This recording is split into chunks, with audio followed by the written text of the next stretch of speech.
Welcome to My Brands, the show where I visit manufacturers of the gear I use every day at recording studios. My name is IRKO, and today I'm in Jessup, Maryland to see the headquarters for API. Well, so this is Larry, president of API. Thank you for having us. Well, welcome. Nice to have you here. Thank you. What's here on the wall? Well, this is kind of a little history of the greatest hits, I call it. Some of the more prestigious and larger API consoles that we've manufactured over the years. So the deal with My Brands is that I'm actually showing you guys what I really use every day. And funny enough, as I walked in, I was showing Larry that I was working on this console exactly yesterday, like literally a few hours ago. We're keeping it real over here. We're keeping it real. All right, where are we going next? Well, let's go to the lab and see what the techs are doing today. If we look over here, we can see Ton's putting together 1608 console power supplies. Hello. A console requires several different voltages, just so that various power blocks fit into this chassis. It's a little weird for me to see these units open and extremely clean, because usually when I see these, they've been used for like 10 years, 20 years, and they're like completely brown, covered with stuff. Here's a good example of a box console, which, as you probably know, is the newest product in the API line as far as consoles go. Rather compact, but fully featured little console. I'm matching. Look at you! I'm matching the API color of the logo with my shirt. I had to show my Italianism at some point, right? What about back in the day? How long has this place been functioning? Well, API was started in the late 60s. I was able to acquire API in 1999. And so I've been very fortunate to carry on the tradition of API since that time. These are all 2500s that are going under test. So the actual question, of course, is can I take this home? Like this entire thing? Take this entire rack home. If I can fit it in my BMW, can I take it home? Well, it's not going to happen. With the appropriate compensation, you can take anything home. Of course. We are playing music I see it. into these products now. Any weak components in a piece of electronics will likely fail in the first few hours of operation. So we want that to fail here as opposed to when you turn it on, when you get it. At the same time, we also have an automation system for 1608 that's under test. What if I run a preamp on red all the time? Is that going to damage? It's not going to damage anything. It may damage your audio a little bit, but nowadays that's a technique. Usually this thing runs at about 110, 115 degrees. Wait, so hold on. We're not in a bakery. We're in a place where they make audio stuff, and yet they have an oven to test out the material that's being shipped out. We rack up things in here and let them run for a day or so because, again, if a piece of gear is going to fail, we want it to fail here. So we temperature stress things. I'm surprised we don't have cookies going today. It'd be a good day to have cookies since there's no gear in there. I would have not expected to see an oven at API. Okay, so this is the production floor where products get manufactured.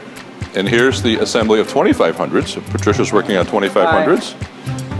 And we just moments ago saw the 2500s under test. These 2500s will, once they're finished up, will go and get tested. Then they'll go in that burn-in rack and have audio through them for a day, and then they'll get retested again. So these guys are on their way to the lab as soon as they go through final. So these units show up empty as a shell? No, they're not pre-assembled. Okay, this is how. This is how they would come. This is a chassis for 2500 with the power supply, and then the circuit boards get put in there. That's a lot of stuff, like seeing it from empty to finished. It's a lot of stuff that you're putting in there. Yes. That's awesome. Thank you so much. Consoles like this are not made to travel. Right. Yeah, so we do, in fact, build the entire console, put every module in, test every fader, every switch, every knob, and then we take it all apart. So the frame and the modules all ship separately. We then send out a commissioning team to the customer. We go to your studio, we put the frame in place where it's going to end up, and then repopulate the entire console and retest the entire console again in the customer's facility to make sure the customer's happy with all the functions. Now this looks a little different in the center. This particular console is a little bit different in that the customer has ordered this console with we call it a little bit of a hybrid solution in that they will have an Avid S3 controller in the center. And also I like the fact that the volume is indented, but it doesn't have only 10 steps. There's a lot more. I think it's double that or maybe more? I think it's 31. 30, so triple that, yes. So, even if you're going with steps, it's not like, oh, this is too loud, but this is too low. Which invariably happens with a step device, it seems. Yeah. So these are all of our parts. What I call the raw materials or raw parts, from capacitors to resistors and bare circuit boards and pots and knobs and all that, are under the mezzanine section here, and then finished goods are on the left-hand side. How is it that you go from, like, how do you establish yourself as an authority to say, this is the 500, everybody makes stuff for this unit? Well, this was very unintentional, it turns out. Wow. Because API developed the 500 series initially to go in consoles. Engineers loved the sound of API, and not every studio they went to had API products. So the lunchbox was developed to allow engineers to carry their favorite pieces of gear with them into a studio, plop it on the console, and say, hey, hook this up for me. And when did this happen? This would be about 10 years ago. Oh, so it started. Right, like 5 years after you came in the picture. Yes. Wow. In the early days, we debated. We said, should we really let the design criteria for the 500 out because everyone will make it, and will they still buy API? Right. We were fearful maybe for a little bit that would happen, but thankfully it is 10 not. 10 years later, 10 years later, it's as popular as ever, and I say there's room for everyone. I got to really know API as a company because of this preamp. So a little backstory, I am a big fan of units that do one thing and they're known for doing one thing only. And as you know, this is a preamp that does one thing only. It's a preamplification of a line, a microphone, whatever. This is the heart and soul of API right here. Op amp, which is a gain stage, transformer. This combination exists in all API products, which make that API sound. Can we show that or no? Sure. Oh, okay. Now I was just wondering, Absolutely. want to make sure, I don't want to get sued. No. This is commonly known. This is the heart of our API products right here. Awesome. Here's another one. The EQs. I have a question for you.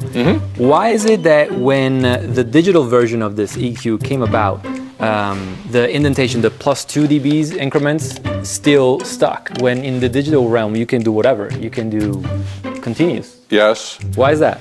We decided that because our hardware devices were stepped, that the software should do the same thing. I see. So altogether, just as a figure, in a Vision console, average console, which would be 48 channel Vision console, there are about 13,000 parts. Whoa. Talking about a big Lego.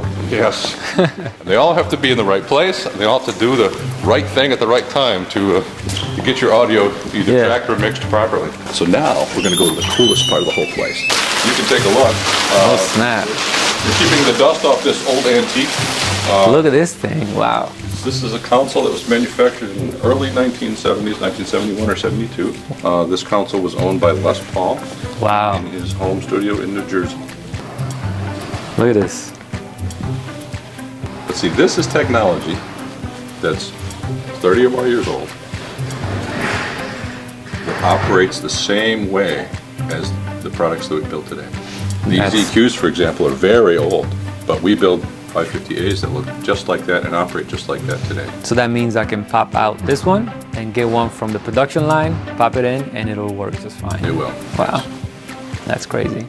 No, that also makes me think that the formula is just right. If something does not need to be changed, then it works. Yes. We owe a lot to the founders of API, the first engineers, whose brilliance really created the structure for the audio part of the company that we still maintain today. This is a pretty recognizable shape, right, for a knob. And I hear that this is trademarked? It is trademarked, yes. So this is not only recognizable, but it's owned by this guy, all right? Don't try to copy it. Thank you. Yeah. If you see a piece of API equipment in a rack, in a studio, even from a pretty good distance, you can tell that's a piece of API by the shape of that knob. For sure. Talking about awards, what's going on here? Well, we have a few. Thankfully. A few? PAR Excellence Awards, Tech Awards, the NAMM Tech Awards most recently, this one for the box console. Cool. Well, Larry, thank you so much. It's been a pleasure. Thank you for coming in. Of course, absolutely. Thank you for taking the tour. Oh, of course. Thank you. Go with this one. All right. Cheers. Cheers. So we're not too far from the White House. Do you go? Have you ever been? I've been to the White House. You've been? Yes. Wow. It's a great experience. Yeah. Is it? I haven't been lately, but it's nice to have the seat of our government actually pretty close by. Yeah. I love to see it. I can't, I'm an immigrant. Can't go see it. They won't let you inside? I think I have to go through like the Italian embassy or something. Not gonna happen. Yeah. My youngest is in college now, so when the kids were around, we went to movies a lot more. My wife and I always go, oh, we should see that, oh, we should see that one. And sometimes we don't hit them all. Yeah. But I like the movies. I think I hit a plateau to where I can't really get excited about new movies. Like I don't want to see explosions and stuff. Like I'm kind of over that. It seems like that's what most movies are nowadays. Right? Maybe I'm just overdone. Explosions and cars getting crashed.